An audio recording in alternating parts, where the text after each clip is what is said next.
Siz hech qachon o'z uyingizda, eng xavfsiz deb bilgan joyingizda o'zingizni qafasdagi o'ljadek his qilganmisiz? Men his qildim. Qaynotam. Hammamiz hurmat qiladigan o'sha nuroniy chol, aslida niqob kiygan yirtqich ekanligini bilganimda, tilim aylanmay qoldi. Ovsinim bilan bo'lgan o'sha jirkanch sahnani ko'rganim yetmagandek, uning navbatdagi nishoni men edim. Erim menga ishonmadi, meni tuhmatchiga chiqardi. Lekin men vannaxonaga o'rnatgan o'sha kichkina kamera. U hamma narsani o'zgartirib yubordi. Bugun men sizga bir oilaning qanday qilib ich-ichidan chirib qulaganini aytib beraman. Bu hikoya emas, bu ogohlantirish. Salom, mening dardkashlarim. Ismim Zuhra, ismlar o'zgartirilgan. Yoshim 27 da. Hozir sizga aytib beradiganlarimni eslab, hali ham vujudim titraydi. Inson zoti shunchalik tubanlikka borishi mumkinligiga ishonging kelmaydi, lekin hayot ba'zan eng qo'rqinchli kinolardan ham dahshatliroq ssenariylarni taqdim etar ekan. 20 yoshimda turmushga chiqdim. Ota-onamning xohishi, kattalarning maslahati bilan. Erim Sardor aka bilan to'ydan oldin bor yo'g'i 5 marta uchrashgandik.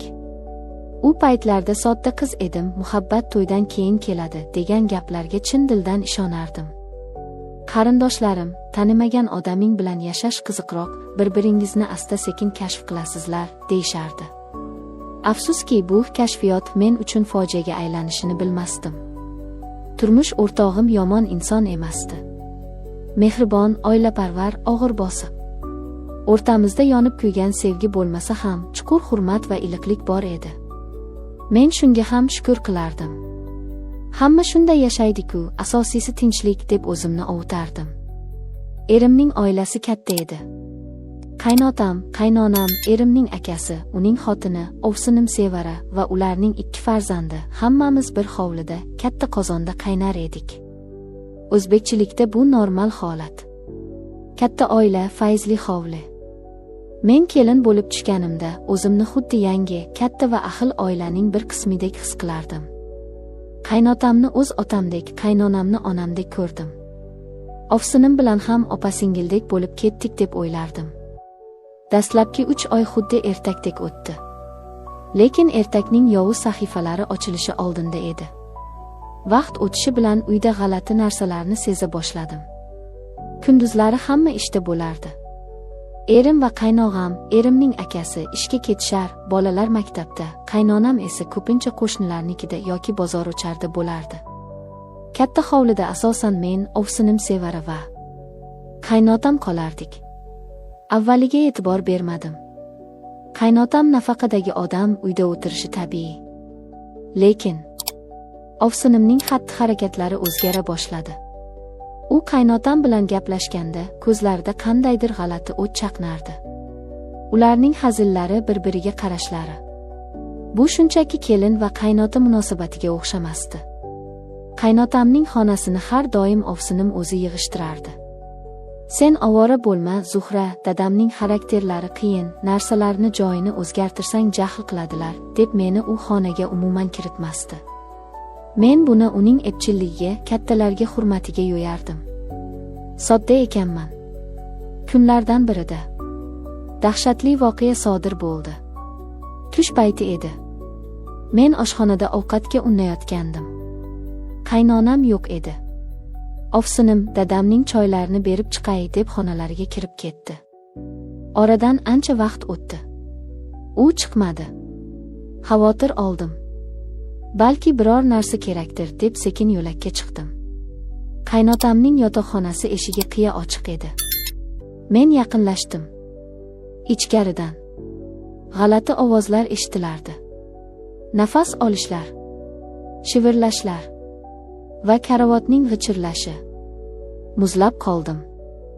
Yuragim to'xtab qolayozdi. Eshik tirqishidan mo'raladim. Va ko'rgan manzaram. O'sha lahzani xotiramdan o'chirib tashlash uchun butun umrimni berardim ichkarida. Qaynotam va ovsinim. Ular, men tushuntirib bera olmayman.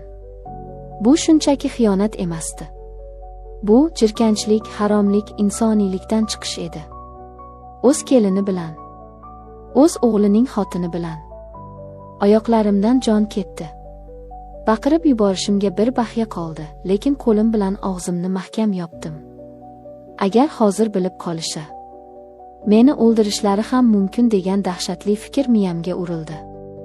O'zimni zo'rg'a tutib, ovoz chiqarmay orqaga qaytdim. O'z xonamga kirib, eshikni qulfladim va yostiqni tishlab unsiz yig'ladim. 2 kun o'zimni kasalga soldim. Xonadan chiqmadim. Erimgayam, boshqalarga ham qaray olmasdim. Ularning yuziga qaraganimda o'sha manzarani ko'raverardim. Miyamda minglab savollar aylanardi. Qanday qilib? Nega? Qaynog'amchi? Bechora qaynog'am xotinining va otasining bu ishidan bexabar-ku. Qaynonamchi? Men endi bu uyda o'zimni xavfsiz his qila olmasdim. Bu uy, bu do'zaxning o'zi edi.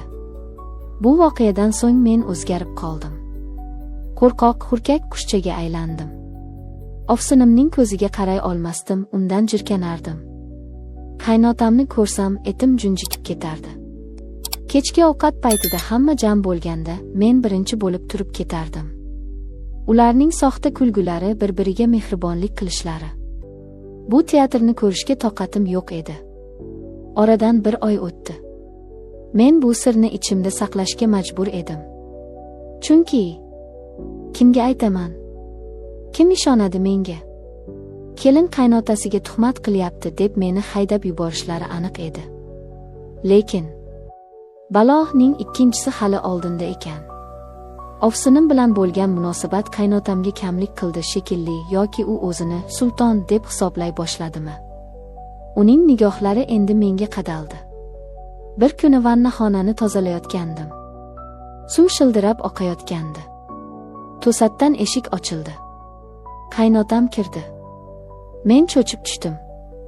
"Dada, chiqing, men tozalayapman", dedim shosha-pisha. U chiqib ketmadi. Eshikni ichkaridan qulfladi. Yuragim qinidan chiqib ketayozdi. U menga yaqinlashdi. Ko'zlarida o'sha ofsinim bilan bo'lgandagi iflos uchqun bor edi. "Zuhra, sen juda chiroylisan", dedi u xirillagan ovozda. "O'g'lim xotin tanlashda adashmabdi. Seni ko'rib ko'zim to'ymaydi." Men burchakka qisilib qoldim. "Dada, nimalar deyapsiz? Allohdan qo'rqing", dedim qaltirab. U menga yanada yaqinlashdi. Qo'lini uzatib sochimni silamoqchi bo'ldi. "Yoshroq bo'lganimda senga o'zim uylanardim", dedi u yuzsizlarcha. Men bor kuchimni to'plab uni itarib yubordim va eshikni ochib qochdim. To'g'ri ko'chaga, qo'shnilarnikiga yugurdim. Qo'shnilar ahvolimni ko'rib hayron bo'lishdi. "Nima bo'ldi, qizim?" deb so'rashdi. Men haqiqatni ayta olmadim. Tilim aylanmadi.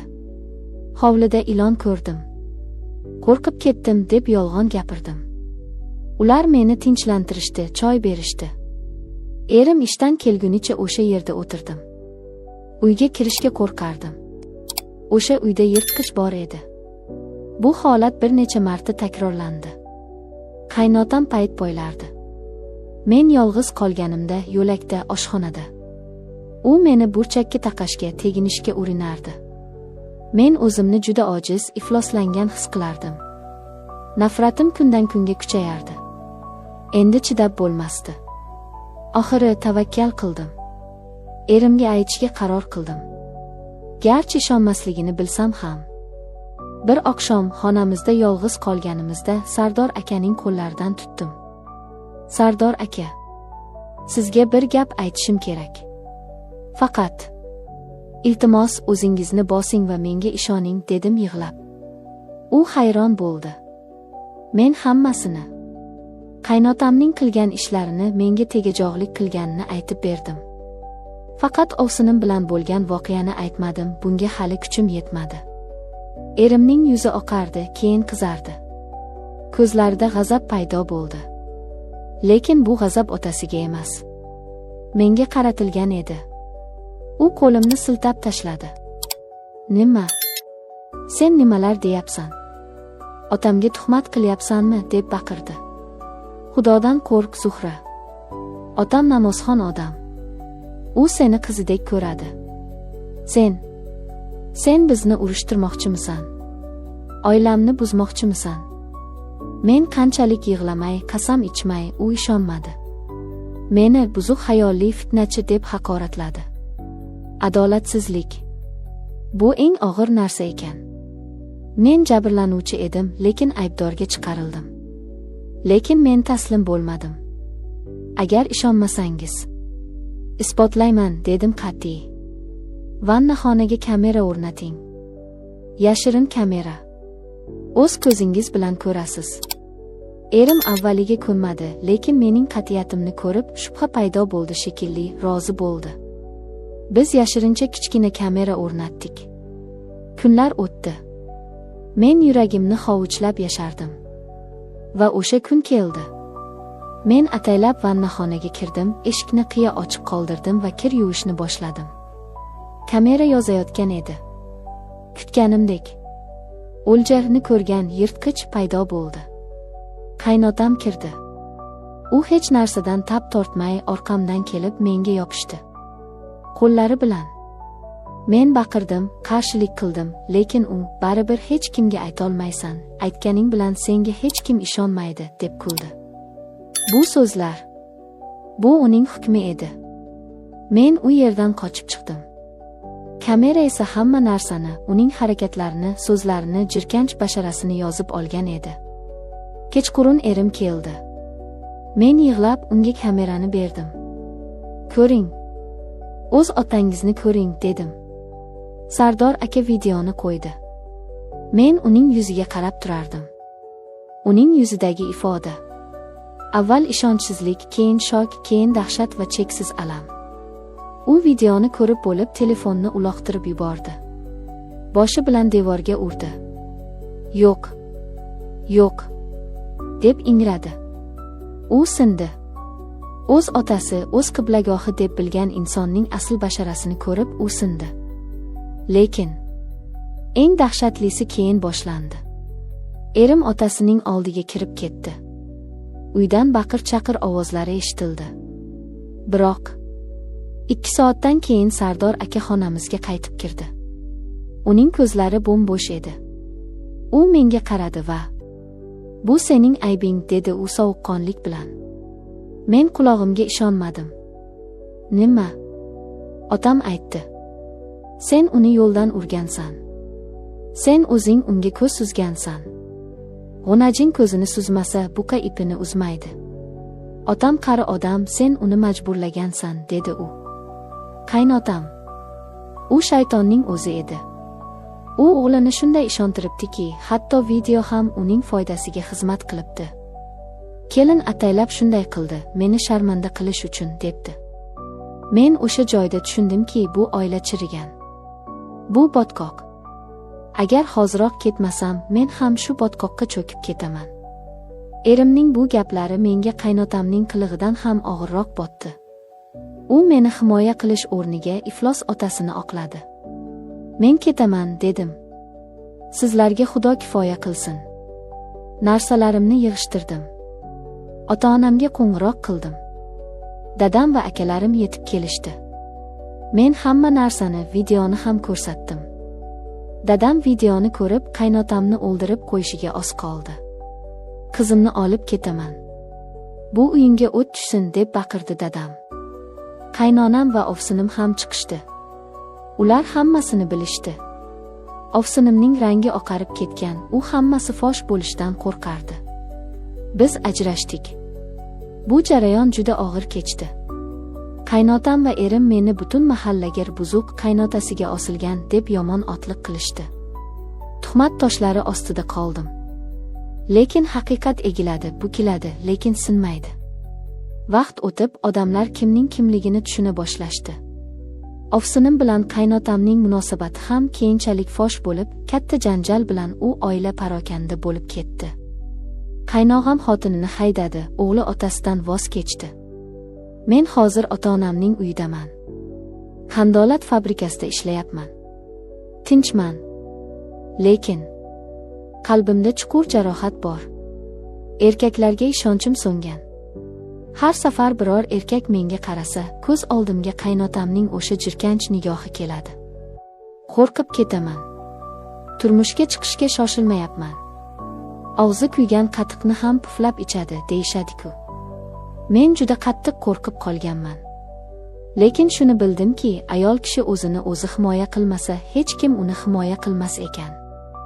Agar o'sha kamerani qo'ymaganimda, balki umrbod o'sha do'zaxda qul bo'lib yashardim. Azizlarim, qizlaringizni, singillaringizni sabr qil deb do'zaxga tashlab qo'ymang. Ularni tinglang. Ba'zan odob, andisha pardasi ortida eng vahshiy jinoyatlar yashiringan bo'ladi. E'tiboringiz uchun rahmat. O'zingizni asrang.